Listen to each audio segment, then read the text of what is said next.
आप सबका अपने टू द पॉइंट कार्यक्रम में एक बार फिर से स्वागत है। आज हम अपने टू द पॉइंट कार्यक्रम के अंतर्गत देखने वाले हैं एक ही बहुत ही चर्चित जो आजकल चर्चा में है और लगातार पिछले 5 वर्षों में ये योजना चर्चा में है, इसके बारे में हम बात करेंगे। आज हम बात करने वाले हैं हम नमामि गंगे परियोजना के बारे में। देखेंगे कि नमामि गंगे परियोजना वर्तमान समय में चर्चा में क्यों है, क्योंकि नमामि गंगे परियोजना ये आपकी परीक्षा के लिए तो महत्वपूर्ण है ही, साथ ही क्योंकि आप भारत के नागरिक हैं तो गंगा का नाम एक प्रकार से धार्मिक दृष्टि से भी जुड़ता है। तो इसलिए भी इस योजना के बारे में वर्तमान समय में क्या समस्याएं हैं, क्या विसंगतियां हैं जिनकी वजह से अभी तक चीज़ें कंप्लीट नहीं हो पाई, इन सब चीज़ों के बारे में हम देखने का प्रयास करेंगे। सबसे पहली बात, वर्तमान समय में चर्चा में क्यों है, क्योंकि ये 2014 की योजना है। कब की है? 2014 की योजना है। तो 2020 चल रहा है, तो 6 वर्षों बाद ये चर्चा में क्यों है? सबसे पहली बात, जो नमामि गंगे परियोजना है ये चर्चा में इसलिए है क्योंकि अभी हाल ही में विश्व बैंक ने 5 साल के लिए $40 करोड़ का ऋण इस परियोजना के लिए दिया है, इस परियोजना को विकसित करने के लिए दिया है। अब 5 साल के लिए $40 करोड़ का ऋण दिया है, किसने दिया है? विश्व बैंक ने दिया है। और जैसे ही विश्व बैंक की बात आती है तुरंत आपको पता होना चाहिए कि विश्व बैंक के प्रमुख कौन है। तो विश्व बैंक के वर्तमान समय में प्रमुख हैं डेविड मलपास, इनके बारे में भी आपको जानकारी होनी चाहिए। अब देख लेते हैं नमामि गंगे परियोजना के बारे में।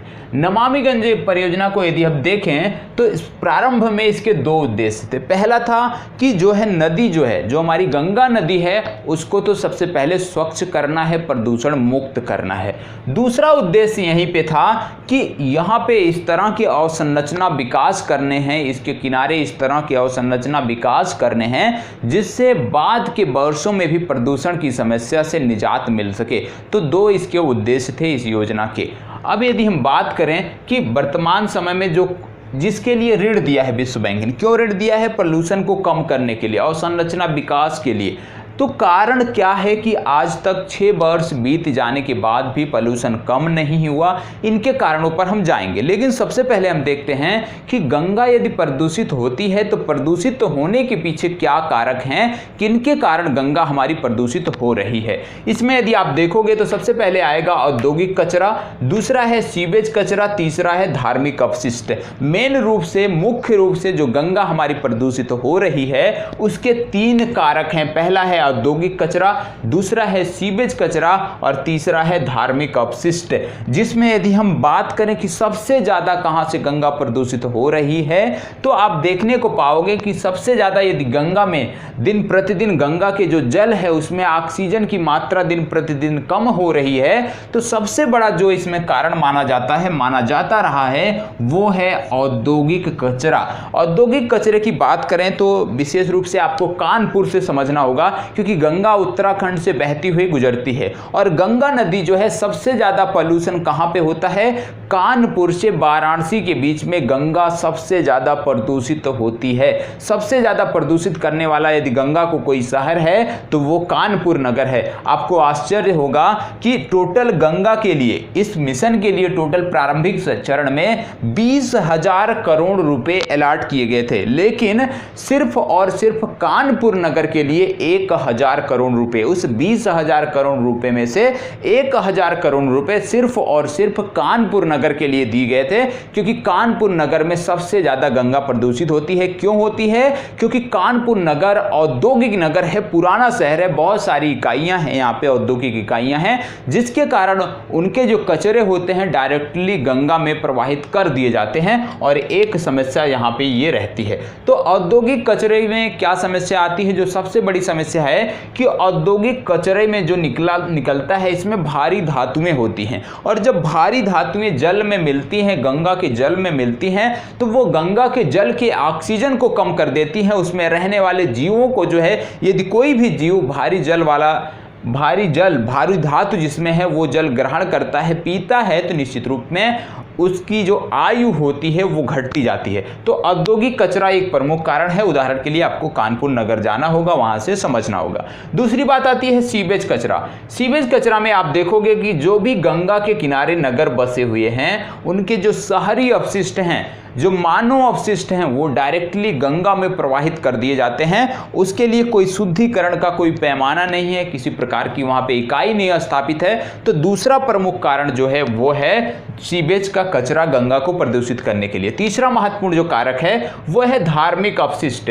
धार्मिक अपशिष्ट में यदि बात करें, क्योंकि गंगा का नाम आते ही ये हिंदू धर्म से जुड़ाव रखती है, हिंदू धर्म की पवित्र नदी मानी जाती है। और आप जानते हैं कि धार्मिक भावनाओं के कारण इसमें क्या होता है कि जो मूर्ति विसर्जन होता है, लोग चाहते हैं कि जो घर में उनके पूजा से संबंधित जो भी सामग्री हो वो चाहते हैं कि उसको गंगा में प्रवाहित करें। तो यहाँ पे क्या मूर्ति विसर्जन या पूजा से संबंधित जो भी सामग्री होती है जो आप गंगा में प्रवाहित करते हैं, उससे गंगा बहुत ज़्यादा प्रदूषित होती है। और हमें आपको सबको लोगों को जागरूक करना होगा कि गंगा में ये जो धार्मिक एक प्रकार से अपशिष्ट, हमारे घरों में जो पूजा पाठ करते हैं हम, उस समय जो अपशिष्ट निकलता है उसको हम गंगा में प्रवाहित ना करें। जो मंदिरों में अपशिष्ट निकलता है उसको गंगा नदी में प्रवाहित ना किया जाए। दूसरी बात आती है कि इसमें आप जानते हैं कि धार्मिक जुड़ाव के कारण यहाँ पे बहुत सारे आप जो गंगा के किनारे शहर बसे हुए हैं, आप हरिद्वार से लेकर वाराणसी तक देख लीजिए,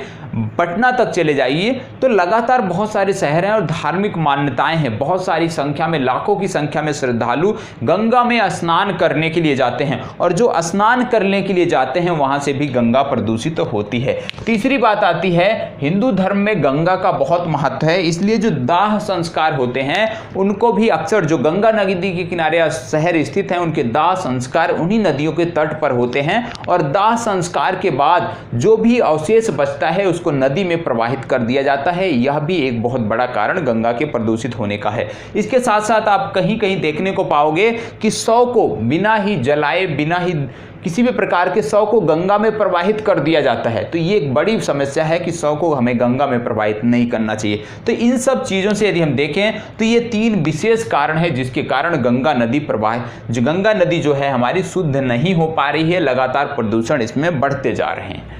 अब यदि हम बात कर लें कि अभी तक क्या कदम उठाए गए हैं गंगा को शुद्ध करने के लिए, तो सबसे पहले गंगा एक्शन प्लान लाया गया था ministry of environment and forest के अंतर्गत। और यहाँ पे वर्ष 1985 में यह प्रयास किया गया था कि गंगा को अब शुद्ध करना है। लेकिन यदि 1985 से अब तक के देख लीजिए तो अभी तक गंगा शुद्ध नहीं हो पाई है। तो निश्चित रूप से पिछले 15 से 20 वर्षों में गंगा में कोई, एक प्रकार से देखें तो इस तरह का कोई भी मुहिम सफल नहीं हुआ है। और इसके बाद लाया गया राष्ट्रीय national river action plan. National river action plan आया जिसमें माना गया कि जो देश की जो महत्वपूर्ण नदियां हैं उन सब को शुद्ध किया जाएगा, उन सब को प्रदूषण मुक्त किया जाएगा। तो ये लाया गया था राष्ट्रीय नदी एक्शन प्लान, ये सभी नदियों के लिए था। बाद में इसमें क्या लाया गया, जो महत्वपूर्ण बदलाव हुआ वो वर्ष 2009 में आपको देखने को मिलता है। वर्ष 2009 में क्या हुआ, national river Ganga basin authority का गठन हुआ। और national river Ganga basin authority जो थी 2009 में जब इसका गठन हुआ तो बताया गया कि इसकी अध्यक्षता करेंगे भारत के प्रधानमंत्री। और इसका जो गठन किया गया था वो एनवायरनमेंट प्रोटेक्शन एक्ट 1986 के अंतर्गत किया गया था। तो ये 2 चीजें आपको पता होना चाहिए। और इसी के प्रयास से ही गंगा को राष्ट्रीय नदी भी घोषित किया गया था। तो आपने देखा कि किस तरह से लगातार प्रयास किया गया, लेकिन आज भी गंगा उसी स्थिति में है, कह लीजिए कि पहले से बदहाल स्थिति में है। और आगे यदि हम बात करें नमामि गंगे, तो नमामि गंगे जो फ्लैगशिप प्रोग्राम आया, ये कब आया, 2014 में लाया गया। इसका क्रियान्वयन की जो जिम्मेदारी दी गई वो national mission for clean Ganga के अंतर्गत इसको लाया गया। और इसका जो क्रियान्वयन की जिम्मेदारी दी गई वो जल मंत्रालय के अंतर्गत एक संस्था थी। तो जल मंत्रालय के अंतर्गत इसके क्रियान्वयन की जिम्मेदारी थी। अब यदि आप देखो तो क्या हुआ, जब नमामि गंगे हमारा प्रोजेक्ट आया तो वहां से क्या किया गया, 2 बदलाव किए गए। पहला बदलाव क्या किया गया, जो यहां पे पहला था national river Ganga basin authority जिसका गठन 2009 में किया गया था, उसको समाप्त कर दिया गया, उसको भंग कर दिया गया। तो national river Ganga basin authority को 2009 में भंग कर दिया गया। और जब 2009 में इसको भंग किया गया तो यहां पे बनाया गया नेशनल गंगा काउंसिल, राष्ट्रीय गंगा प्राधिकरण। तो नेशनल गंगा काउंसिल जो बनाया गया उसकी अध्यक्षता करते हैं कौन, भारत के प्रधानमंत्री, और यहाँ पे इनके साथ साथ एक ETF समूह का गठन किया गया, मतलब एम्पावर टास्क फोर्स। और एम्पावर टास्क फोर्स के अंतर्गत कौन रखे जाते हैं? जो भी हमारे कैबिनेट मंत्री होते हैं।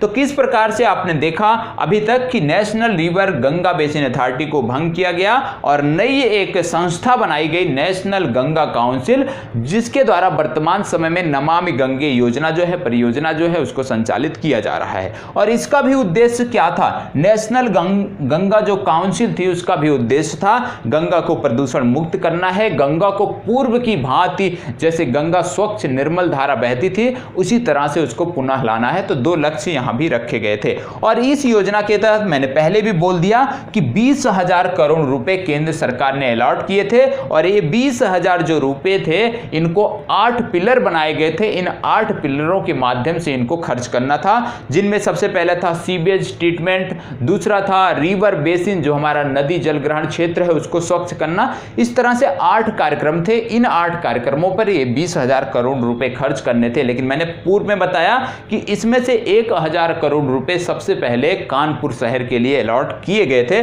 लेकिन आप देख लीजिए कि 1,000 में से जहां तक मेरी जानकारी है 50% से ज्यादा फंड खर्च हो चुका है कानपुर शहर के लिए। लेकिन आज भी कानपुर शहर में गंगा जैसे कि तैसे, जैसे पूर्व में थी वैसे आज में भी देखने को मिलती है। और इसके अतिरिक्त ये निर्धारित किया गया कि ये जो कार्यक्रम होगा, जो हमारा 20,000 करोड़ का कार्यक्रम है, ये 3 चरणों में चलाया जाएगा। 3 चरण क्या होंगे कि पहला चरण होगा कि तुरंत कुछ ही वर्षों में, मतलब 1 वर्ष के अंदर ही कुछ ना कुछ आपको सुधार गंगा के जल में देखने को मिले। दूसरा प्रोजेक्ट था कि लॉन्ग टर्म में आप देख सकते हो कि विभिन्न इकाइयों, जल शोधन इकाइयों की स्थापना करना, तो इनमें समय लगता है, तो इनको 5 वर्ष के अंतर्गत रखा गया था। इसके बाद था कि जो बड़े बड़े जैसे बांध हैं उनसे संबंधित कोई समस्या आ रही, जलधारा से संबंधित कोई समस्या आ रही है, तो उसको लॉन्ग टर्म इनिशिएटिव के रूप में रखा गया। तो 3 फेज भी बनाए गए थे। और लगभग यदि हम देखें तो दूसरा फेज का जो समय है वो अब समाप्त हो चुका है। फिर भी गंगा की स्थिति जस की तस बनी हुई है, तो निश्चित रूप से चिंतनीय है और इस पर विचार भी होना चाहिए। अब बात आती है कि इतना पैसा खर्च हुआ, इतना समय लगा, फिर भी गंगा अभी तक शुद्ध क्यों नहीं हो पाई, गंगा का जल अभी तक शुद्ध क्यों नहीं हो पाया। इसके बारे में यदि हम बात करें तो सबसे पहले आप देखोगे कि जो लक्ष्य रखा गया था कि प्रत्येक दिन हम 2000 मीट्रिक लीटर जो हमारा वाटर है उसको हम रिसाइकिल करेंगे, उसका हम शोधन करेंगे। लेकिन हो कितना रहा है? 328 जो मिलियन लीटर जल है, उसी जो सीवेज का जल या कुछ भी दे लीजिए जो गंगा में जाता है, उसका सिर्फ हम 328 मीट्रिक लीटर का ही शोधन कर पा रहे हैं। तो निश्चित रूप से ये चीज़ें हैं जिसकी वजह से आज तक अभी तक गंगा आपकी शुद्ध नहीं हो पाई है। दूसरी बात थी कि इसमें 68 ट्रीटमेंट प्लान स्थापित करने थे, 68 ट्रीटमेंट प्लांट स्थापित करने थे, जिनके माध्यम से जो जल है उसको शुद्ध किया जाना था, उसके बाद वो गंगा में जाता। लेकिन 68 में से सिर्फ 6 ही स्थापित किए गए थे। और आप वर्तमान समय में चेक करने चले जाओगे तो बहुत ज़्यादा 2 से 3 ही ऐसे होंगे जो कार्य कर रहे होंगे, बाकी की वैसे ही अवस्था में होंगे। ऐसा क्यों है? इसके पीछे लोग बोलते हैं कि इसके पीछे कारण क्या है? फंडिंग का कारण है कि इसमें वित्त की समस्या है, फंड उस अनुपात में वहां पे उपलब्ध नहीं हो पा रहा है, जिसके कारण आधे से ज़्यादा प्रोजेक्ट अधूरे पड़े हुए हैं और उसी की वजह से अभी तक अपेक्षित परिणाम नमामि गंगे परियोजना के अंतर्गत देखने को नहीं मिला है।